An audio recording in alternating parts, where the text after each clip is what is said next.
Di zaman yang VUCA ini orang yang resilient, yang daya tahannya kuat menghadapi gempurannya, dia yang bertahan.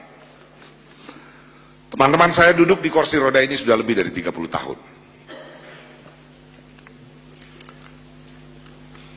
Umur saya masih 17 tahun waktu itu. Ketika dokter kemudian memvonis saya punya kanker kelenjar getah bening yang tumbuh di tulang belakang saya.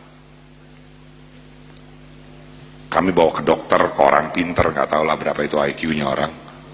Tapi ternyata Allah pengennya bikin saya nggak bisa jalan. Jadi pada satu sore sesudah berbulan-bulan saya nggak sekolah,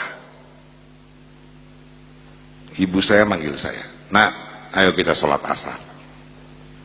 Kamu jadi imam."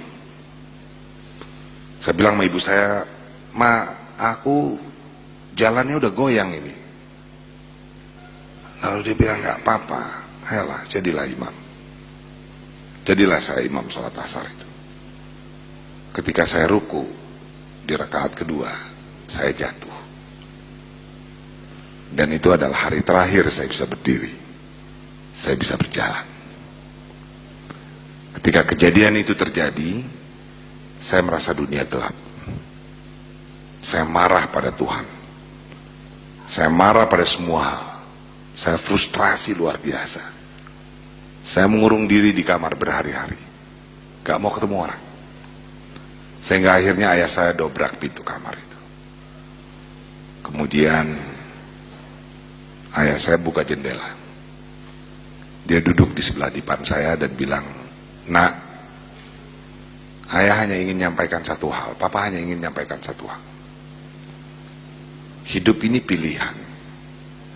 Kalau kau memilih nggak mau ngapa-ngapain, tidur aja di sini, ya nggak apa-apa. Kami sebagai orang tua paling cuma bisa mendukungmu. Tapi kalau itu pilihanmu, seumur hidup kau akan selalu merasa sedih. Karena kau akan selalu bandingkan hidup kau dengan orang lain. Dan setiap kali kau lihat orang lain mampu melakukan sesuatu yang dulu kau mampu lakukan, kau akan sedih. Ada pilihan kedua, nak. Itu seperti mendorong mobil di jalanan yang terjal. Gak boleh berhenti. Karena kalau berhenti mobilnya turun lagi. Harus terus didorong. Kalau kau capek nggak apa-apa, pelan tapi tetap dorong. Jangan berhenti. Dulu kau suka manjat tebing, nggak mungkin orang manjat tebing di kamar ini. Kau suka main teater, nggak cukup lapangan rumah kamar ini untuk orang main teater. Kau suka nangkap kupu-kupu, nggak masuk kupu-kupu itu banyak-banyak ke kamar ini untuk ditangkap. Sudah, habis itu beliau pergi ke kantor. 10 menit sesudah itu saya keluar dari kamar.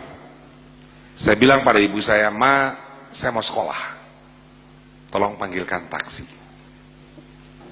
Sejak hari itu saya dorong mobil saya. Susahnya setengah mati, teman-teman.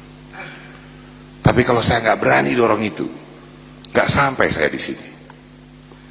Nggak mungkin saya bisa lihat lagi kampung saya di Payakumbuh itu. Nggak mungkin saya bisa lihat Lombok, New York, Paris, Gorontalo, dan seterusnya. Karena untuk naik pesawat aja susah aja setengah mati. So teman-teman, setiap orang pasti punya kesusahannya. Anda pasti punya kesusahan masing-masing. Dan ada bagian kesusahan yang hanya dibuat oleh Allah untuk Anda sendiri, untuk dihadapi. Berhentilah berharap orang lain mengerti apa yang Anda susahkan. Karena nggak bakalan. Satu-satunya cara adalah menghadapinya.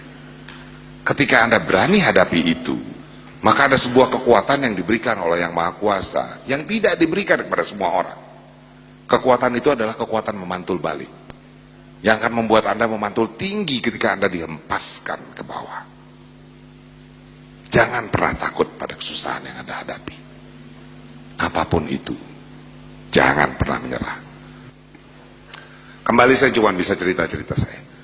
Saya diangkat jadi CEO umur 40 tahun. Waktu itu CEO termuda.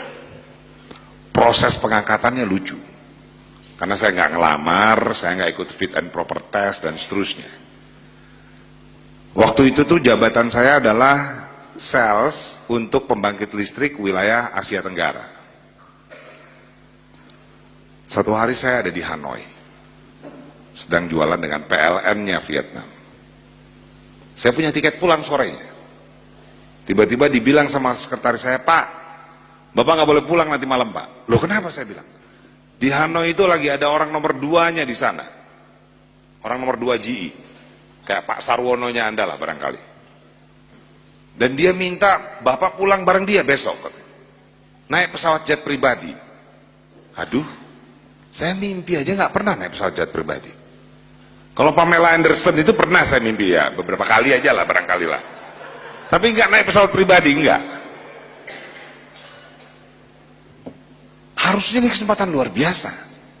Tapi you know my reaction, reaksi saya very Indonesian, bukan bapak-bapak di sini barangkali. Tapi saya dan teman-teman saya yang seangkatan saya.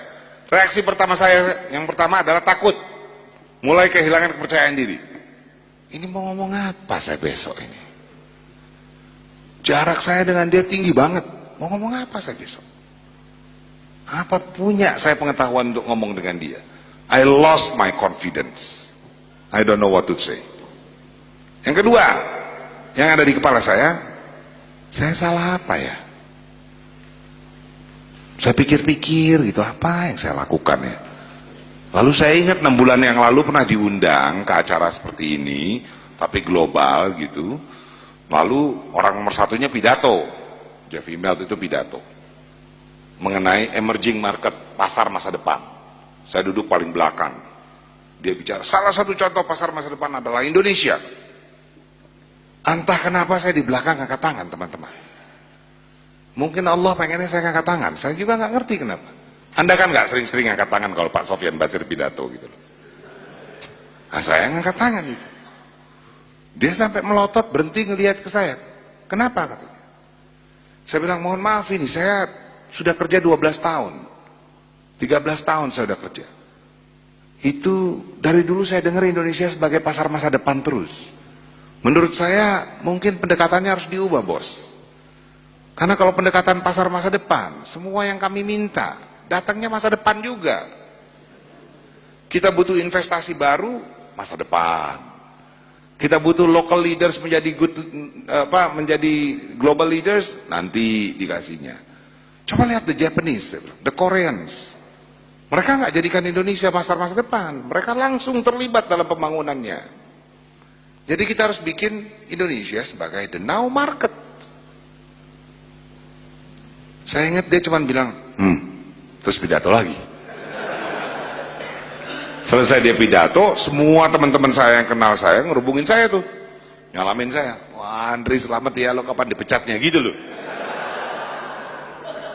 Yakin bener saya bakalan dipecat. Saya juga yakin bakalan dipecat waktu itu. Ternyata nggak dipecat.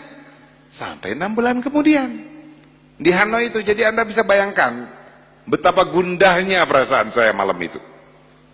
Karena saya mulai mikir, mungkin besok ini nih. Saya telepon lah istri saya gitu, saya cerita gitu. Cuman istri saya itu orang Surabaya, bonek woman gitu loh. Jadi dia direct aja ngomongnya. Saya cerita panjang lebar itu, dia cuma bilang, halah mas, mbok ya tidur malam ini, besok nikmatin itu pesawat jet pribadi. Lah iya sih, tapi kan bukan itu yang saya harapkan saya dengar gitu. Tapi ya itulah istri saya. Probably that's the reason why I love her. Ini kalau di videoin tolong ya, kalau ditaruh di YouTube bagian itu dijelaskan. Nah, malam itu nggak tidur saya teman-teman. Pagi-pagi saya bangun udah di depan airport. Jam 8 pintu pesawatnya dibuka, saya masuk.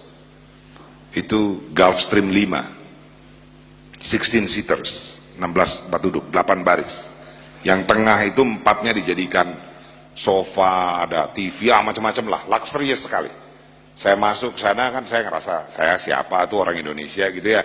Jalan ke belakang, duduk paling belakang gitu, deket toilet. Nah yang saya nggak tahu, di pesawat itu penumpangnya ternyata cuma 2. Hanya saya and the boss. Orang Italia, namanya Nanni Becali Bertolocci. 8.15 dia masuk, orangnya tinggi besar. Dia lihat saya duduk di belakang. Dia hardik saya dengan bahasa Inggris logat Itali, kayak di film-film mafia itu. Hey Henry, what are you doing at the back? Gitu. Gitu kan kalau nonton film Itali kan. Cuman problemnya kalau habis itu kan mereka tembak-tembakan atau tusuk-tusukan kan. Jadi dia minta saya pindah ke depan. Susah payah saya jalan, duduklah sebelah dia di depan. Begitu saya udah siap mau dengar apa yang dia mau ngomong, dia nggak ngomong. Dia minta kopi, dia minta koran, dia baca koran. Saya pikir ini orang mempermainkan perasaan saya sama sekali. Sehingga the next reaction yang saya punya adalah kembali, tipikal orang Indonesia kan, ngambek lah saya. Oh nggak mau ngomong, jadi nggak mau ngomong. 4,5 jam nggak ngomong, gua jabanin 4,5 jam nggak ngomong. Take off lah pesawatnya. Begitu selesai take off, dia lipat korannya gitu, dia tepuk pundak saya. Nah, ini masih ingat sekali saya gambaran itu. Lalu dia bilang, Henry, what do you think if I make you to become CEO of GE in Indonesia now? Bagaimana menurutmu kalau hari ini kamu saya jadikan CEO GE Indonesia? Itu kan kayak kesambar geledek teman-teman. Kondisi psikologi saya di sini gitu ya. Beritanya di sini. Jadi yang keluar dari mulut saya cuman good. Salah satu jawaban paling bodoh mungkin yang saya pernah beri. Tapi kemudian saya berusaha mengatasi diri, lalu saya bilang begini Nani, ya saya dikasih waktu buat mikir gitu loh. Di kepala saya pulang, ketemu orang tua, ketemu teman-teman senior-senior, nanya. Lalu beberapa hari kemudian saya telepon lagi dia. Of course, kamu boleh mikir katanya. Saya mau tidur dulu 2 jam. I will sleep for 2 hours. Nanti kalau saya bangun kita ngomong. Tidurlah dia. Tinggallah saya dengan 2 jam itu. Tapi mungkin ini salah satu 2 jam terbaik dalam hidup saya. Karena saya seperti berkaca. Ngelihat diri saya sendiri. Nanya, jawab, nanya, jawab. Kenapa gue mesti takut ya? Ini orang minta saya mengerjakan sesuatu yang harusnya saya lebih baik dibandingkan dia. Pastinya lah. Orang dia ke Indonesia setahun cuma sekali. Saya besar di Indonesia. Saya kenal customernya di Indonesia. Saya tahu benar kalau banjir jalanan bawa barangnya tetap supaya di deliver bagaimana caranya. Why I'm afraid? Kenapa saya melihat perubahan ini sebagai ancaman? Bukan sebagai peluang. Terus proses itu sekitar 1 jam saya lakukan. Sampai akhirnya saya sampai kepada satu kesimpulan teman-teman. Manusia, kita ini seringkali secara sadar atau tidak sadar, itu membangun batas di sekeliling kita. Membangun pagar. Daerah di belakang pagar itu adalah daerah yang kita nyaman betul. Di luar pagar ini, mikir pun nggak mau kita. Karena resikonya besar di situ. Orang akan bikin salah bisa di situ. Saya nggak punya cantolan di situ. Saya nggak ngerti ilmunya di situ dan seterusnya. Akhirnya saya sadar bahwa good leaders, pemimpin yang baik itu, yang membedakan dibandingkan dengan yang lain, adalah orang-orang yang mampu lari lebih jauh. Good leader run extra miles. Pemimpin yang baik ini dia mampu lari lebih jauh. Kalau perlu dia dobrak pagarnya agar dia sampai ke sana. Mereka nggak takut kalau harus salah, karena bisa belajar lagi dari kesalahan itu dan menjadi lebih baik. Intinya adalah proses pembelajaran. Begitu dia bangun, saya siap teman-teman. Kita berdebat panjang lebar tuh, 2,5 jam berikutnya kita berdebat panjang lebar mengenai Indonesia. Ketika kita mendarat di Halim, dia tepuk lagi pundak saya, dia bilang, congratulations Henry, from now you are the CEO of GE Indonesia. Salaman. Udah, langsung diangkat. Begitu aja prosesnya. Gampang sekali. Tapi kenapa saya ceritakan ini kepada teman-teman? Karena seringkali kita mendefinisikan kepercayaan diri sebagai apa yang ada di tampilan kita. Dulu saya mau pegang mic ini di depan orang, takutnya setengah mati. Yang saya pikirin adalah, apakah baju saya pas ini untuk di acara ini? Apakah materi saya udah benar? Omongan saya bagus? Botak saya ketutup apa enggak? Gitu. Penampilan semuanya yang saya pikirkan. Nggak berani saya maju ke depan. Tetapi ketika saya ubah mindset saya, ini adalah proses pembelajaran. Saya pegang mic-nya ke depan. Kalau saya salah, saya perbaiki nanti. Dan begitu Anda melakukan proses ini selama berulang-ulang, Anda akan mendapatkan jam terbangnya. And you will get the expertise kalian. And then your confidence is there. Nah kita sebagai orang Indonesia, termasuk saya, seringkali berpikir bahwa kepercayaan diri itu kita harus lengkap dulu semuanya, baru kita berani pede ke depan. It's wrong approach. Because we never be complete. Kepercayaan diri itu adalah proses untuk pembelajaran. Ketika niat Anda adalah untuk tampil, Anda jatuh ke area arogansi. Ketika niat Anda untuk belajar, Anda berada di area kepercayaan diri. That's my number one. Number two. Last one. Mohon maaf, pesawat saya 7:30. Jadi mungkin saya harus berangkat di sini jam paling lambat jam berapa Pak? Setengah 6 barangkali? Oke. Last one. What kind of leaders? Kan pertanyaan kita itu. Saya hanya menyampaikan hal-hal yang menurut saya yang berbeda dari apa yang ada di textbook biasa lah. Yang pertama approach tadi. The job of leader is to create another leaders. Yang kedua adalah having a mindset of confidence. Yang ketiga, ini maaf ada sesi tanya jawab Pak. Pak Sakti. Ada seksi tanya jawab. Kalau 5:30 mungkin nggak cukup waktunya atau masih cukup? Atau Anda hubungi saya di Instagram, di email, di Facebook dan sebagainya, gampang. Ini last point. Tunggu, satu lagi. New leader saat ini kita berada di ekonomi yang orang yang sukses itu adalah yang punya ide kalau saya lihat. New leader saat ini udah berubah bentuknya. Dulu tuh pekerja keras, tegas, kuat. Kemudian ketika dia dapat itu ya dia harus kelihatan sosoknya gitu. Sekarang kalau Anda lihat Steve Jobs, Bill Gates, William Tanujaya yang punya Tokopedia itu, Ahmad Zaki dari Bukalapak, Nadiem Makarim dari Gojek, Anthony dari Grab, itu mereka memiliki kesamaan. Makin tinggi mereka, makin humble mereka, makin sederhana mereka, and they love to distribute the income. Nggak lagi ngumpulin duit sampai nggak tahu gimana spendnya, membelanjakannya. Mereka begitu cukup pada duitnya tertentu dikasihin ke orang lain, dibikin suatu usaha lain buat orang lain. They distribute the income. Orang-orang ini percaya pada kekuatan ide. Nah, kita seringkali nggak terpaksa untuk ide. Nah, Anda harus memaksa tim Anda untuk melahirkan ide. Buatlah pertanyaan begini ketika meeting. What can you do differently? Nah, itu pertanyaan yang sangat powerful. Tim Anda akan mikir, gimana bikin hal yang lain? Lakukan stretch target. Kalau bikin double, apa yang bisa dilakukan? Tapi harus dijagain, Pak. Ini saya lihat banyak sekali tim muda nih. Di tempat saya itu sekarang usia rata-ratanya 36 tahun untuk leaders. 34 tahun. Manajer paling muda saya umurnya 24 tahun. 23 tahun. Orang-orang ini banyak melakukan kesalahan. Ya benar nggak apa-apa. Karena tugas dari bosnya adalah meng-create another leaders.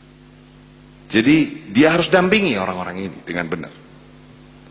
Prinsip kita sekarang adalah hire the best people, train them like a hell, sudah itu siapkan panggungnya dengan baik. Kami mempromosi hal anak-anak, banyak anak-anak muda.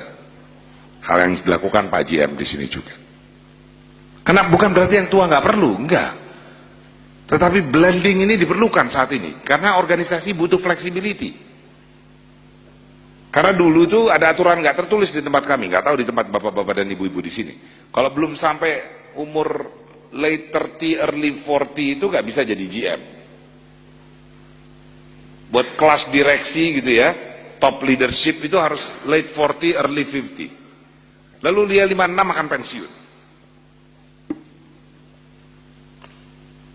Jadi span untuk menjadi rentang untuk jadi pemimpin itu pendek sekali. Paling lama 6-7 tahun. Untuk pemimpin yang tertinggi. Plus asam urat, kolesterol, apa segala macam itu. Jadi not at their peak. Bukan pada saat umur peaknya mereka. Nah, kita butuh yang lebih muda agar mereka fleksibel dan mengajarkan kepada yang tua itu flexibility. Nah, untuk itu harus dipush untuk menghasilkan ide. Nah, problemnya adalah seringkali kita nggak percaya kita punya ide, nggak pede kita mampu menghasilkan ide. Saya bilang no, it's all about interaksi between leaders dan followers. Waktu saya mulai sebagai CEO itu tiap hari Jumat sore saya dudukkan anak-anak muda ini di meja-meja tertentu. Tiap pojok itu ada meja, tiap pojok ada meja. Mereka duduk per divisi, per fungsi dan sebagainya. Ngobrolin satu hal, what can we do differently? Apa yang bisa kita lakukan secara berbeda untuk meningkatkan performance yang ada. Minggu pertama itu nggak ada ide keluar satupun, nggak ada yang keluar satupun. Minggu ketiga mulai ada ide keluar, tapi hampir semua idenya sama. Ide lantai 8 sama ide lantai 9 sama pojok sana sama semua. Karena sebelum datang, karena udah mulai kepaksa, mereka cari-cari gimana. Ini gimana ntar ditanya ini. Contek-contekan ide. Tapi begitu Anda udah jalan 3 bulan, operating rhythm-nya udah terjadi. 1-2 muncul ide bagus. Salah satunya adalah bisnis kami itu punya healthcare namanya. Jualan USG. Oh, ibu tahu ya USG? Buat ditaruh di perut ini. Kalau ibu hamil biasanya dilihat pakai USG itu. Jualan USG paling bagus itu adalah ke rumah sakit. Dan bertahun-tahun kita jualan USG ke rumah sakit. Sampai satu hari datang nih salah satu tim kami, sales engineer. Kalau sales yang jual, sales engineer yang masang. Dia dari divisi USG. Dia bilang, "Pak, saya punya ide, Pak. Karena saya buka pintu untuk siapapun yang punya ide silahkan datang." "Apa idemu?" "Gini, Pak, kita kan selama ini jualan USG ke rumah sakit." Dalam hati saya, mau kemana lagi? "Gimana kalau kita jual USG sekarang ke puskesmas, Pak?" Dalam hati saya, ini orang mau cari muka aja nih. Karena nggak masuk akal jualan USG ke puskesmas itu nggak masuk akal. USG itu sebesar saya duduk ini nih, harganya 1 miliar. Mau dibawa ke Bau-Bau atau ke desa di Ogotua sana di Sulawesi, itu listriknya juga sedikit di sana kan. Sementara USG ini listriknya besar sekali, colokin di puskesmas jegrek nanti listriknya seluruh desa. Nah, tapi orang ini mungkin dia lakukan pertanyaan why not dengan baik. Jadi dia punya data. Dia bilang, "Pak, Bapak tahu nggak? Di seluruh Indonesia ada lebih dari 150.000 bidan praktek di pedesaan. Lebih dari 100.000 dokter umum puter terus tiap tahun. Praktek di seluruh pojok-pojok di Indonesia. Dan ada 25.000 puskesmas di seluruh Indonesia. Ini bisa jadi potensi pasar baru buat kita. Kalau USG-nya bisa kita kecilin. USG kecilin. Secara teori mungkin. Karena USG itu kan pada dasarnya monitor, lalu prosesornya, dan alat yang ditaruh di perut, namanya probe. Saya bilang, sekecil apa? Kalau bisa sekecil handphone, Pak. Jadi bisa masuk kantongnya bidan. Ini luar biasa nih saya pikir. Tapi kalau kecil itu kan nggak bisa lihat apa-apa, Dek, saya bilang. Apa yang bisa kita lihat kalau kecil? Gini, Pak, di pedesaan itu tingkat kematian tertinggi itu adalah ibu dan anak ketika proses kehamilan dan melahirkan. Jadi kalau USG-nya bisa ngelihat bayinya sungsang atau tidak, terikat tali pusar atau tidak, atau ada orang sakit ginjal, ada batu atau tidak, itu udah membantu Pak, yang sederhana kayak gitu aja katanya. Wah, ini ide yang luar biasa. Pekerjaan leader berikutnya adalah memperjuangkan ide yang luar biasa itu. Saya bawa itu ke atasan saya, digamparin kiri kanan karena nggak ada di bukunya. Bikin USG kok kecil gitu. Tapi ternyata saya sudah dijelaskan. Gampang aja itu Pak, yang susah cuma satu ternyata. Ngejelaskan sungsang dalam bahasa Inggris itu. You know the baby, sangseng, you know. Begitu dapat dananya kita bikin itu prototipenya. Lalu kita bawa ke BNI waktu itu, masih zamannya Pak Gatot dirutnya. Dia bilang, Dri, ini kalau lo bisa bikin di bawah 30 juta, kita siapkan dananya agar bidan bisa beli dalam 2 tahun. Jadi Pak, ketika kita buat itu produk dan disebar ke seluruh Indonesia, itu ada rasa yang enak di sini. It's not only about business. A good idea is about to contribute something, not only to our company, but to society.